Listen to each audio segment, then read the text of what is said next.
Hello and good afternoon. My name is Bradley Lopez, and I want to thank you for joining me in this presentation. Today, I'm going to be talking about and discussing the landmark Supreme Court case of the United States, the Tennessee versus Garner of 1985. This case significantly reshaped and gave us policies and a background on the way law enforcement should be permitted to use deadly force, and particularly when dealing with fleeing suspects. In these next few minutes, as I talk through these facts, I want to walk through the background, the Supreme Court's decision, and the legal reasoning behind the case, and how the case continues to influence these policies, and how it standards today. First of all, I would like to go through the background. Initially, this case was brought forth, and when it first started back in October 3rd, 1974, in Memphis, Tennessee, when police responded to a burglary call. Officer Elton Hyman arrived at the scene, and then he saw a 15-year-old boy, Edward Garner, fleeing from the house. Garner began to climb a fence at the edge of the property, fleeing from the lights, and Officer Hyman later testified that he believed was unarmed and did not pose an immediate threat. However, because he felt that Garner will escape, he felt that he was acting under the Tennessee statute that allowed the police to use any necessary means to prevent a fleeing suspect. So Officer Hyman decided to shoot Garner in the back of the head. Garner died from his injuries. So Mr. Gardner's father filed a lawsuit under the 42 U.S.C. statutes of 1983, claiming that the officer's use of deadly force violated Edward's constitutional rights under the 4th, the 5th, and the 14th Amendments. So that brings us to the legal issue, and the question that the U.S. Supreme Court was brought forward to was, is the use of deadly force of an unarmed fleeing subject violate the 4th Amendment's right to protection against unreasonable seizures? The Supreme Court ultimately decided that yes, it does. The justices held that the deadly force may not be used to prevent the escape of a fleeing suspect unless the officer has probable cause that the subject poses a significant threat of death or serious injury to the officers or anybody else involved in the situation. So when they went through that, this invalidated Tennessee's statutes and set a national constitutional standard for deadly force. The court was abundantly clear that any unarmed, non-violent, very, very specific, unarmed, non-violent suspect cannot be subjected to deadly forces simply because they're running away. It doesn't constitute its correlation, right? So now I want to talk about the reasoning of the court. So the primary Justice Brian White delivered the majority opinion of the case, and he emphasized that the deadly force constitutes a seizure under the 4th Amendment right. As such, it must be reasonable. So running away does not mean that you could get shot in the back of the head. The justices argued that the government's interest in preventing the escape does not outweigh an individual's unalienable right to life, especially when there's no immediate threat to anyone's safety.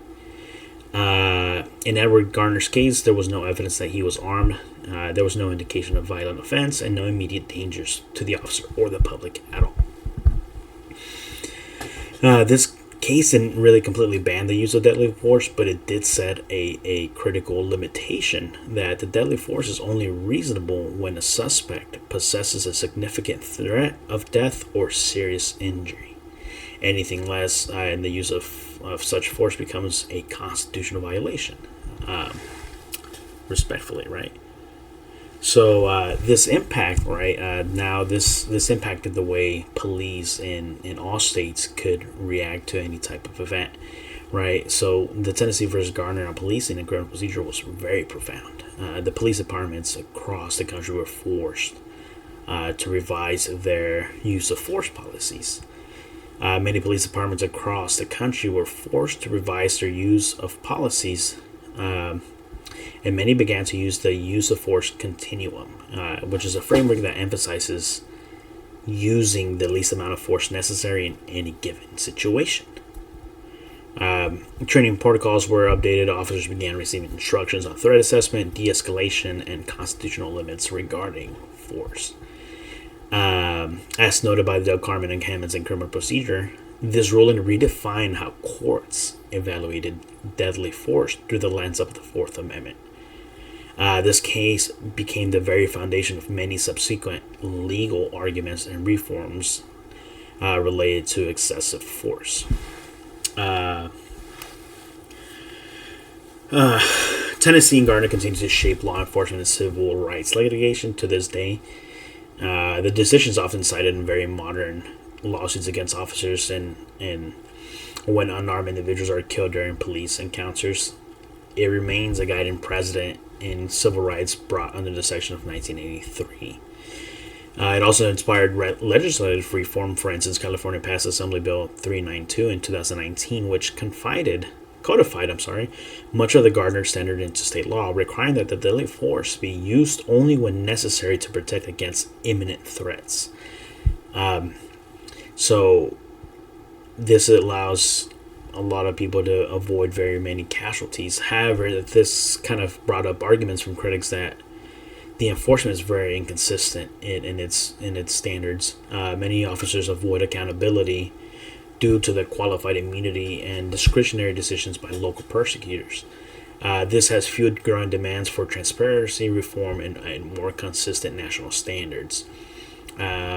So, still very much so present in today's society. Then, based off the what critics are saying about qualified immunity, qualified immunity is a legal doctrine that shields officers from civil liability, unless they violate a clearly established constitutional right. They're fairly protected. Now, in my opinion, qualified immunity serves as an important role protecting officers who make a reasonable decision during stress. However, it should not be the blanket defense for unconstitutional conduct. In the case like Garner, in this case, Tennessee v. Garner, I do believe that the rights were clearly violated. They were clearly defined. There was no danger or posed any danger for that officer or the public.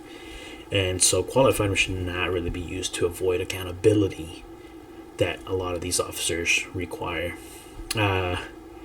Justice does require a protection from officers because they're the ones upholding the law, but it also needs clear paths to readdress the citizens whose rights have been violated given the circumstances.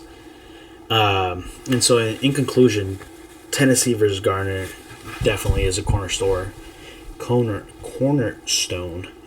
in modern constitutional law and criminal justice. It's limited when police can really use deadly force and emphasize the right of life, and it cannot be overridden by convenience or tradition. It shifted national law enforcement standards and remains a pillar in ongoing debates upon policing reform and accountability. Nowadays, in this modern era, we have more and more police brutality situations, and I understand that this law also gives us an opportunity to hold those accountable that have failed to uphold and follow the law that we, the people, are given so that we remain safe.